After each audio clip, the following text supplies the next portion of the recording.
अस्सलाम वालेकुम दोस्तों, आप लोग सच्चे प्यार की कहानी बहुत सुने होंगे। आज हम आपको कच्चे प्यार की कहानी सुनाने वाले हैं। कहानी थोड़ी बड़ी हो गई है, लेकिन पूरी सुनोगे तो आपको कुछ सीख ज़रूर मिलेगी। कहानी पूरी सुने ताकि आपको कुछ समझ आए आज के ज़माने में कैसा प्यार रह गया है। शायद कुछ अच्छा बुरा समझने की ताकत आ सके। कुछ समय पहले की बात है। ट्रेन के एसी कंपार्टमेंट में मेरे सामने की सीट पर बैठी लड़की ने मुझसे पूछा, हेलो, क्या आपके पास इस मोबाइल की सिम निकालने की पिन है? उसने अपने बैग से एक फ़ोन निकाला और नया सिम कार्ड उसमें डालना चाहती थी, लेकिन सिम स्लॉट खोलने के लिए पिन की ज़रूरत पड़ती है, जो उसके पास नहीं थी। मैंने हाँ में गर्दन हिलाई और अपने क्रॉस बैग से पिन निकालकर लड़की को दे दी। लड़की ने थैंक्स कहते हुए पिन ले ली और सिम डालकर पिन मुझे वापस कर दी। थोड़ी देर बाद वो फिर से इधर उधर ताकने लगी।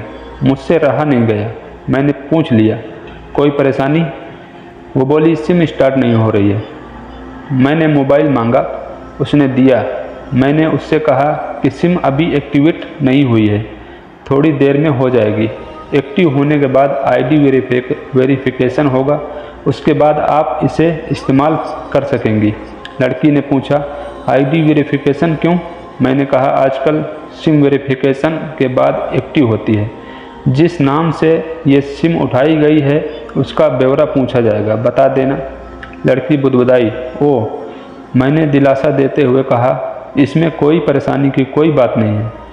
वो अपने एक हाथ से दूसरा हाथ दबाती रही, मानो किसी परेशानी में हो। मैंने फिर विनम्रता से कहा, आपको कहीं कॉल करना हो तो मेरा मोबाइल इस्तेमाल कर लीजिए। लड़की ने कहा, जी फ़िलहाल नहीं, थैंक्स, लेकिन ये सिम किस नाम से खरीदी गई है मुझे नहीं पता। मैंने कहा, एक बार एक्टिवेट होने दीजिए, जिसके नाम से होगी जिसने आपको सिम दी है उसी के नाम से होगी। उसने कहा, ओके, कोशिश करते हैं। मैंने पूछा, आपका स्टेशन कहाँ है? लड़की ने कहा, दिल्ली। और आप? लड़की ने मुझसे पूछा। मैंने कहा, दिल्ली ही जा रहा हूँ, एक दिन का काम है। आप दिल्ली में रहती हैं या?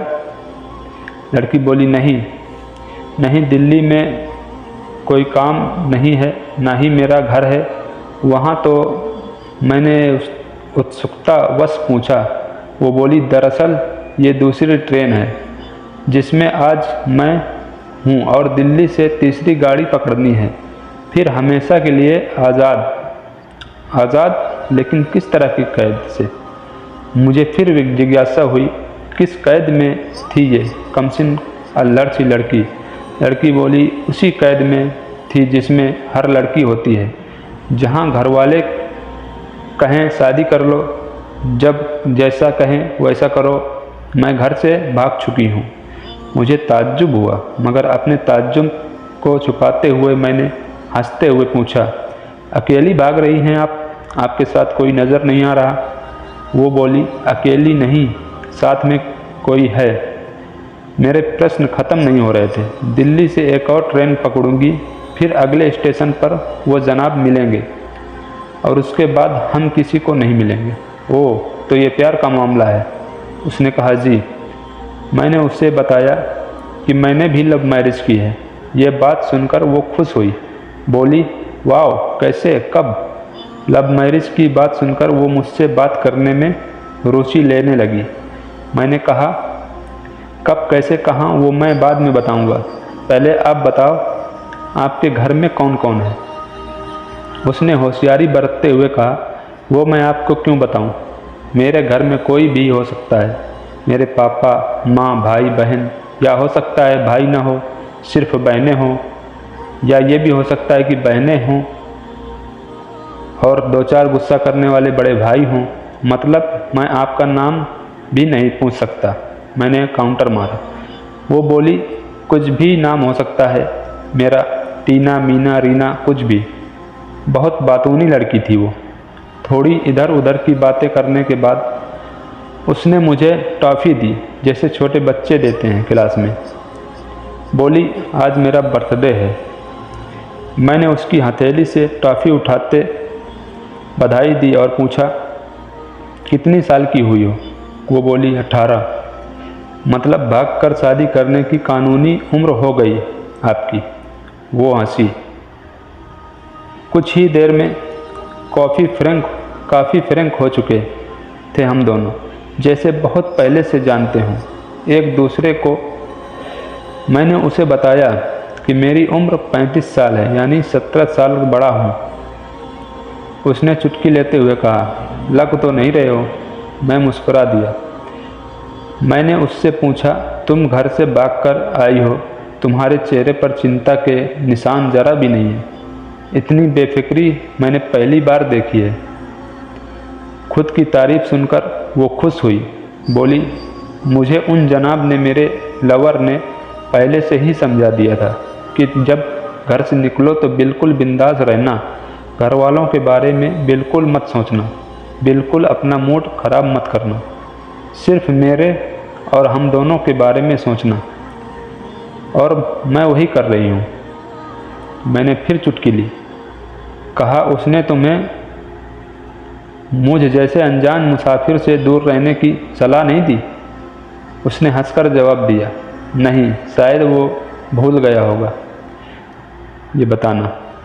मैंने उसके प्रेमी की तारीफ़ करते हुए कहा वैसे तुम्हारा बॉयफ्रेंड काफ़ी टैलेंटेड है। उसने किस तरह से तुम्हें अकेले घर से रवाना किया, नई सिम और मोबाइल दिया, 3 ट्रेनें बदलवाई ताकि कोई ट्रैक ना कर सके।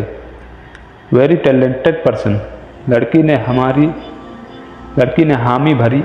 बोली बहुत टैलेंटेड है वो, उसके जैसा कोई नहीं। मैंने उसे बताया कि मेरी शादी को 10 साल हुए हैं, एक बेटी है 8 साल की और एक बेटा है 1 साल का। ये देखो उनकी तस्वीर। मेरे फ़ोन पर बच्चों की तस्वीर देखकर उसके मुंह से निकल गया सो क्यूट। मैंने उसे बताया कि ये जब पैदा हुई तब मैं कुवैत में था, एक पेट्रो कंपनी में बहुत अच्छी जॉब थी मेरी, बहुत अच्छी सैलरी थी। फिर कुछ महीनों बाद मैंने वो जॉब छोड़ दी और अपने ही कस्बे में काम करने लगा। लड़की ने पूछा जॉब क्यों छोड़ी? मैंने कहा बच्ची को पहली बार गोद में उठाया तो ऐसा लगा जैसे मेरी दुनिया मेरे हाथों में है। 30 दिन की छुट्टी पर घर आया था, वापस जाना था लेकिन जा ना सका।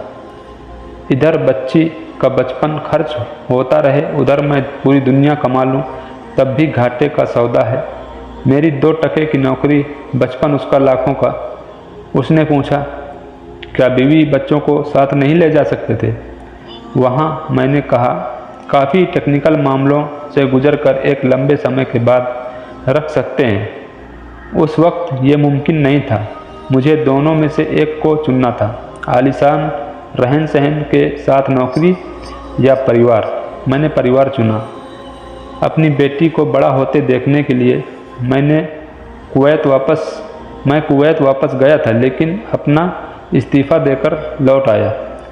लड़की ने कहा वेरी इम्प्रेसिव। मैं मुस्कुराकर खिड़की की तरफ देखने लगा। लड़की ने पूछा अच्छा आपने तो लव मैरिज की थी ना, फिर आप भागकर कहाँ गए?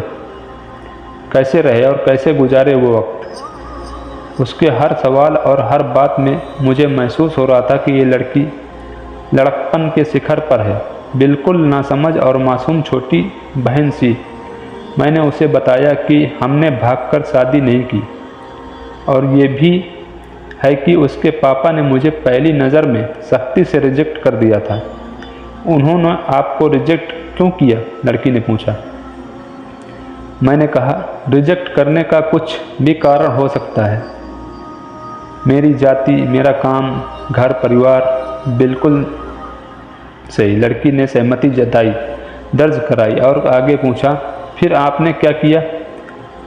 मैंने कहा मैंने कुछ नहीं किया, उसके पिता ने रिजेक्ट कर दिया। वहीं से मैंने अपने बारे में अलग से सोचना शुरू कर दिया था। खुशबू ने मुझे कहा कि भाग चलते हैं। मेरी वाइफ का नाम खुशबू है। मैंने 2 टूक मना कर दिया। वो 2 दिन तक लगातार जोर देती रही कि भाग चलते हैं। मैं मना करता रहा। मैंने उसे समझाया कि भागने वाले जोड़े में लड़के की कोई इज्जत पर कोई खास फर्क नहीं पड़ता, जबकि लड़की के पूरे कुल की इज्जत धुल जाती है। भागाने वाला लड़का उसके दोस्तों में हीरो माना जाता है, लेकिन उसके विपरीत जो लड़की प्रेमी संग भाग रही है वो उल्टा कहलाती है। मोहल्ले के लड़के उसे चालू कहते हैं। बुराइयों के तमाम शब्दकोश लड़की के लिए इस्तेमाल किए जाते हैं।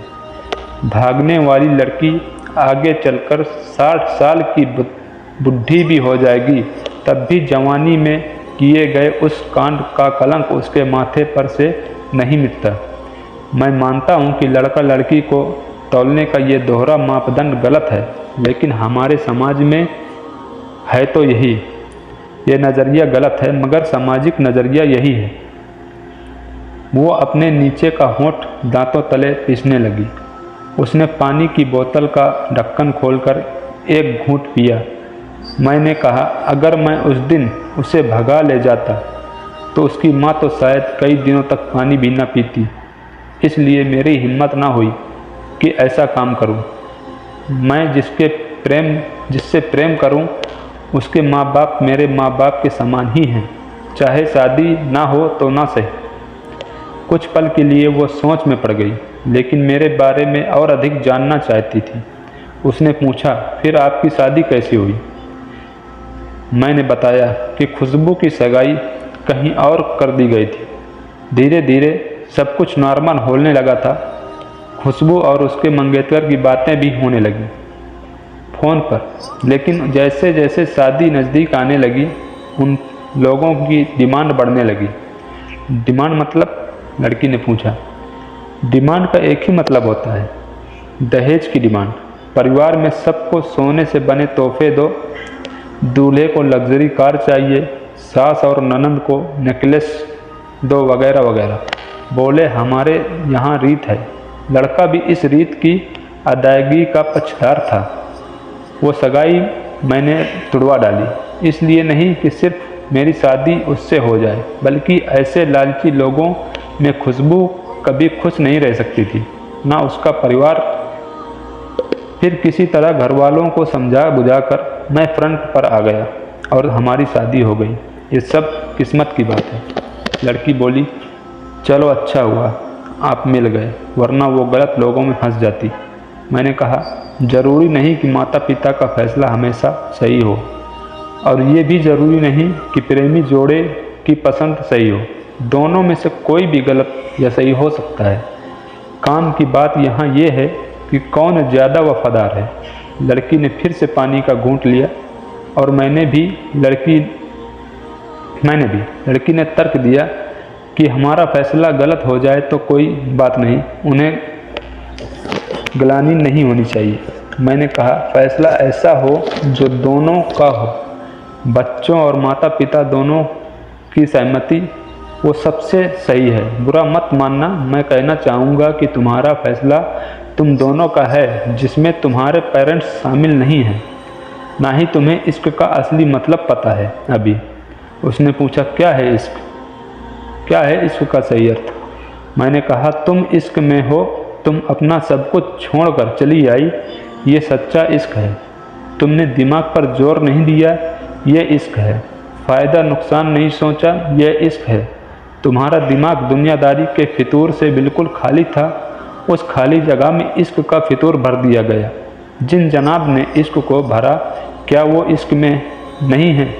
यानी तुम जिसके साथ जा रही हो वो इश्क में नहीं, बल्कि होशियारी हीरोगिरी में है। जो इश्क में होता है वो इतनी प्लानिंग नहीं कर पाता, 3 ट्रेनें नहीं बदलवा पाता, उसका दिमाग इतना काम ही नहीं कर पाता। कोई कहे मैं आशिक हूँ और वो सातिर भी हो, ये नामुमकिन है। मजनू इश्क में पागल हो गया था, लोग पत्थर मारते थे उसे। इश्क में उसकी पहचान तक मिट गई। उसे दुनिया मजनू के नाम से जानती है, जबकि उसका असली नाम कैस था, जो नहीं इस्तेमाल किया जाता। वो सातिर होता तो कैस से मजनू न बन पाता। फरहाद ने सीरी के लिए पहाड़ को खोदकर नहर निकाल डाली थी और उसी नहर में उसका लहू बहा था। वो इश्क था। इश्क में कोई फ़कीर हो गया, कोई जोगी हो गया, किसी मांझी ने पहाड़ तोड़कर रास्ता निकाल लिया, किसी ने अतिरिक्त दिमाग नहीं लगाया, चालाकी नहीं की। लालच, हवस और हासिल करने का नाम इश्क नहीं है। इश्क समर्पण करने को कहते हैं, जिसमें इंसान सबसे पहले खुद का समर्पण करता है, जैसे तुमने किया। लेकिन तुम्हारा समर्पण हासिल करने के लिए था, यानी तुम्हारे इश्क में लालच की मिलावट हो गई। लड़की अचानक खो सी गई। उसकी खिलखिलाहट और अक्खड़पन एकदम से खामोशी में बदल गया। मुझे लगा मैं कुछ ज़्यादा बोल गया। फिर भी मैंने जारी रखा। मैंने कहा, प्यार तुम्हारे पापा तुमसे करते हैं। कुछ दिनों बाद उनका वजन आधा हो जाएगा। तुम्हारी माँ कई दिनों तक खाना नहीं खाएगी, ना पानी पिएगी, जबकि आपको अपने आशिक को आजमा कर देख लेना था। ना तो वो उसकी सेहत पर फर्क पड़ता, ना दिमाग पर। वो अक्लमंद है, अपने लिए अच्छा सोच लेता। आजकल गली मोहल्ले के हर तीसरे लौंडे लपाटे को जो इश्क हो जाता है, वो इश्क नहीं, वो सिनेमा जैसा कुछ है। एक तरह की स्टंटबाजी, डेयरिंग, अलग कुछ करने का फितूर, और कुछ नहीं। लड़की का चेहरा रंग बदल गया। ऐसा लग रहा था वो अब यहाँ नहीं है। उसका दिमाग किसी अतीत में टहलने निकल गया है। मैंने अपने फ़ोन को स्क्रॉल करने लगा, लेकिन मन की इंद्री उसकी तरफ थी। थोड़ी देर में उसका और मेरा स्टेशन आ गया। बात कहाँ से निकली थी और कहाँ पहुँच गई। उसके मोबाइल पर मैसेज टोन बजी। देखा सिम एक्टिवेट हो चुकी थी। उसने चुपचाप बैग में से आगे का टिकट निकाला और फाड़ दिया। मुझे कहा, एक कॉल करना है। मैंने मोबाइल लिया। उसने नंबर डायल किया। डायल करके कहा, सॉरी पापा, और सिसक कर रोने लगी। सामने से पिता भी फ़ोन पर बेटी को संभालने की कोशिश करने लगे। उसने कहा, पिताजी आप बिल्कुल चिंता मत कीजिए, मैं घर आ रही हूँ। दोनों तरफ से भावनाओं का सागर उमड़ पड़ा। हम ट्रेन से उतरे। उसने फिर से पिन मांगी। मैंने पिन दी। उसने मोबाइल से सिम निकाल कर तोड़ दी और पिन मुझे वापस कर दिया। देश की सभी बेटियों को समर्पित ये मेरा दावा है, माता पिता से ज़्यादा तुम्हें दुनिया में कोई प्यार नहीं कर सकता। उम्मीद है ये कहानी आपको मोटिवेट की होगी। अगर आपको हमारी कहानी पसंद आई हो तो हमारे चैनल को सब्सक्राइब करें और लाइक करें, ताकि हमारा उत्साह बढ़े और हम ऐसी ही कहानी आप तक लाते रहें।